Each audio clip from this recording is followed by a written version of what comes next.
Welcome to my channel Desire to Learn Pathshala. So today we are going to know about the poem Past, Present, Future of Emily Bronte. Past, Present, Future. Tell me, smiling child, what the past is like to thee? An autumn evening, soft and mild, with the wind that sigh mournfully. Tell me what is the present hour? A green and flowery spray, where a young bird sits gathering its power to mount and fly away. And what is the future? Happy one. A sea beneath a cloudless sun, a mighty, glorious, dazzling sea, stretching into infinity. Emily Bronte. So let's know about Emily Bronte, who wrote the poem Past, Present, Future. She born on July 38, 1818, Taunton, England, and she died in 1848 at the age of 30, Haworth, England. तब वो गुजर जाती है at the age of 30 में ही. Notable works means उसके famous work Wuthering Heights and poem by Currer Ellis and Acton Bell. Notable family members sister Charlotte Bronte and sister Annie Bronte. तो ये तीनों सिस्टर्स जो थी वो ब्रॉन्टे सिस्टर के नाम से लिटरेचर में बहुत ही फेमस है. अगर इनके चाइल्डहुड के बारे में देखा जाए तो इनका कुछ चाइल्डहुड इतना खास नहीं है. ये 5 सिस्टर थे और एक भाई था, और इनकी दोनों बहनें जल्दी गुजर जाती है, मम्मी भी जल्दी गुजर जाती है.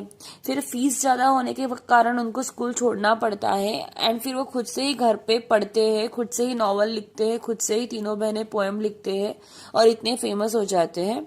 So she herself is a great inspiration for a children. वो बच्चों के लिए खुद एक इंस्पिरेशन है. So let's study her poem. Let's know about her poem, Past, Present and Future.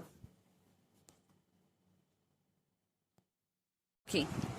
So let's know about glossary. Words I have written and meaning, and I have written meaning in Hindi also to understand it very easily. So first word is the. In bracket I have written pronoun. ये the जो है pronoun है इस poem में. And the means old English word for you. You means तेरा. You. Autumn, this is noun, and a season before winter when tree lost their leaves, the season of fall. जब tree अपने पत्ते उसके गिर जाते हैं, हम बेसिकली हिंदी में इसको पतझड़ बोलते हैं, तो ये वो सीजन होता है. beneath यानी preposition का काम कर रहा है यहाँ पे. दिस दैट मीन्स अंडर, नीचे.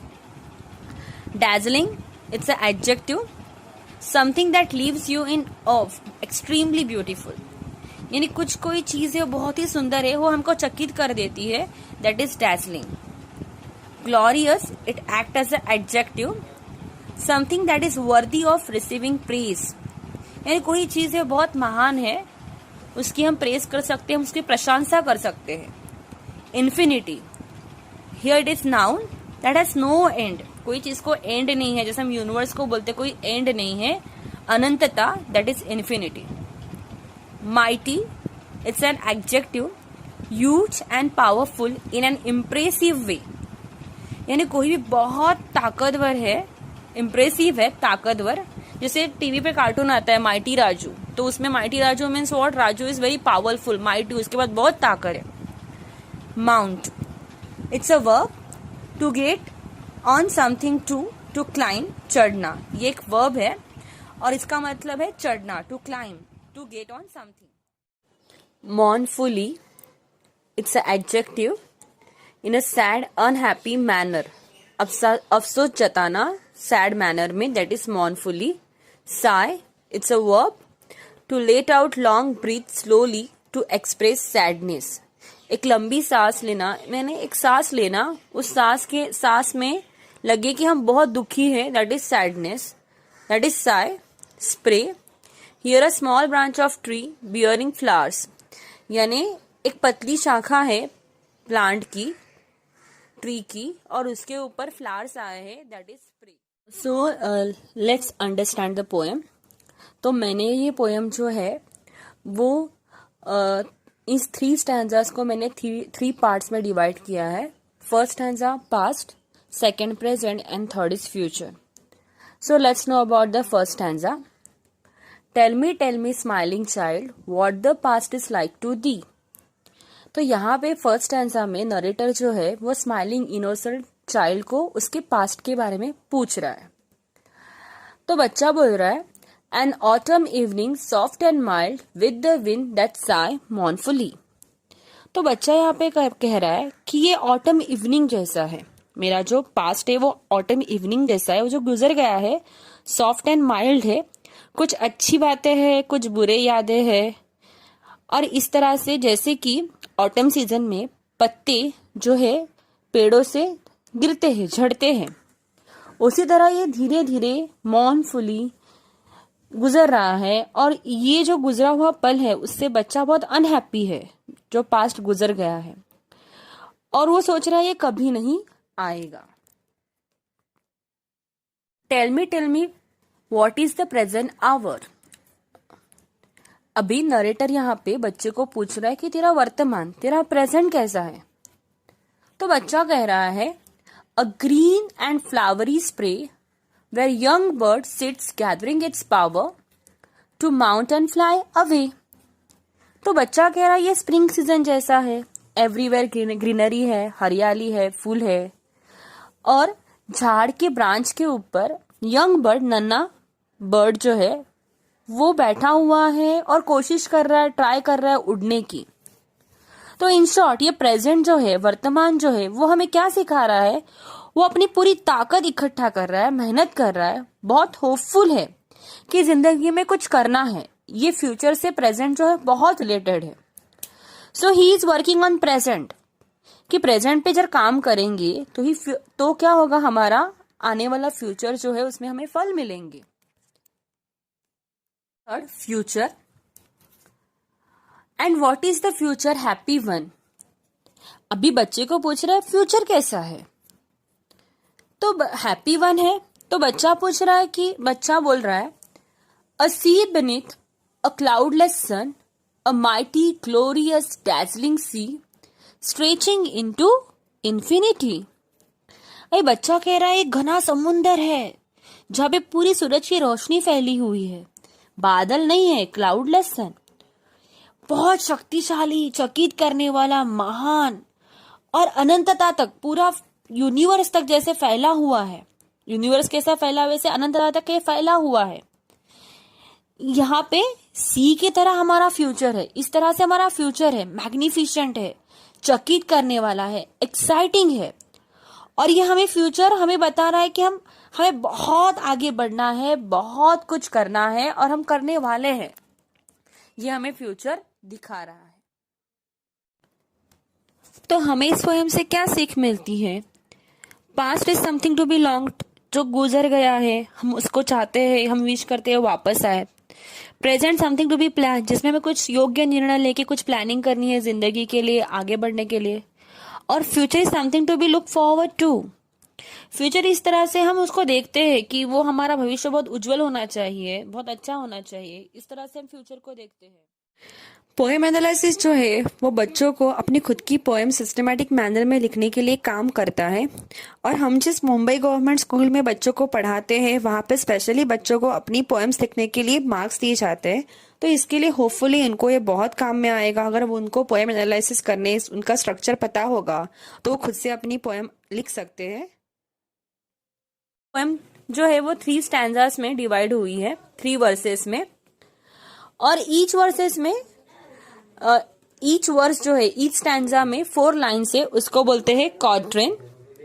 और यहाँ पे जो राइमिंग वर्ड्स का पैटर्न जो यूज किया है, तो फर्स्ट स्टैंजा में और सेकंड स्टैंजा में राइमिंग पैटर्न सेम है.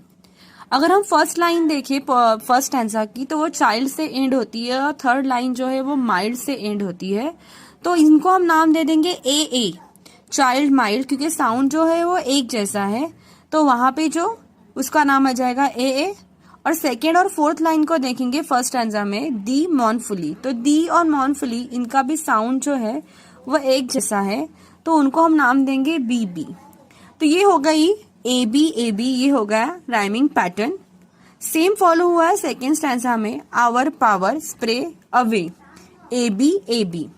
मगर अगर थर्ड स्टैंजा देखिए तो राइमिंग जो पैटर्न है वो डिफरेंट है। यहाँ पे वन सन, फर्स्ट और सेकेंड लाइन जो एंड का वर्ड है वन और सेकेंड लाइन का सन, इनका साउंड एक जैसा है तो दोनों को आ जाएगा ए। और थर्ड और फोर्थ लोगे तो है सी इन्फिनिटी, तो इनका साउंड जो राइमिंग साउंड जो है वो एक जैसा है तो यहाँ पे आ जाएगा बी बी। तो ये राइमिंग पैटर्न हो गया A B B. Shortest line 6 syllables की है। अभी सिलेबल्स क्या होता है? Number of vowel sound present in the word that indicates syllables. Number of means जितने वॉवल साउंड है उतने उसमें सिलेबल्स होते हैं। टेल लिया तो A E I O U, these are vowels, तो टेल में एक ही ई है तो ऑब्वियसली ये 1 सिलेबल है। अगर हम स्माइलिंग लेते हैं तो 2 बार आई रिपीट हो रहा है तो यहाँ पे 2 सिलेबल्स है। तो शॉर्टेस्ट लाइन जो है वो 6 सिलेबल्स की है, लॉन्गेस्ट लाइन जो है वो 8 सिलेबल्स की है। Metre, length of longest line, we can't say longest line but metre is a length of a line, जो लेंथ है लाइन की उसको हम बोलेंगे metre. Figure of speech I explain you. तो फिगर ऑफ स्पीच क्या होता है? जो पोएम में यूज करते हैं उससे पोएम बहुत ही खूबसूरत हो जाती है, उसमें अलंकार जड़ जाते हैं, ऑर्नामेंट्स जड़ जाते हैं और ऐसा लगता है पोएम पढ़ते ही रहे, खत्म ही ना हो और बहुत खूबसूरत लगती है पोएम। तो इसी तरह इस पोएम में जिस फिगर ऑफ स्पीच का इस्तेमाल हुआ है वो है मेटाफर। मेटाफर क्या होता है? तो 2 डिफरेंट थिंग्स को कंपेयर करते हैं, जो उसमें हिडन कंपैरिजन छुपा होता है और उसकी जो हम तुलना करते हैं तो तुलना 2 अलग चीजों की होती है और उसमें बहुत साम्य दिखाई देता है, सेम लगती है वो चीजें, तो उसे हम बोलते हैं मेटाफर। जैसे इस फर्स्ट स्टैंजा में ऑटम सीजन को लीव्स का गिरना, ये सब की तुलना जो है पास से, बच्चे के पास से तुलना की गई है, कंपैरिजन किया गया है। अगर सेकेंड स्टैंजा को देखें तो स्प्रिंग सीजन का जैसे दिखाया है, ग्रीनरी, फ्लावर्स, यंग बर्ड्स, तो ये सब जो है वो वर्तमान दिखाता है, तो इसकी तुलना वर्तमान से, प्रेजेंट से की गई है। अगर थर्ड स्टैंजा को देखें तो सी बीनीथ अ क्लाउडलेस सन, तो ये एक फ्यूचर दिखाता है, समुंदर की जो अनंतता है, जितनी उसकी वास्ट है, घना है, तो ये हमारा फ्यूचर को इंडिकेट करता है। इस तरह से यहाँ पे मेटाफर का इस्तेमाल करके पोएम को बहुत ही खूबसूरत बनाने की कोशिश की गई है। Thank you.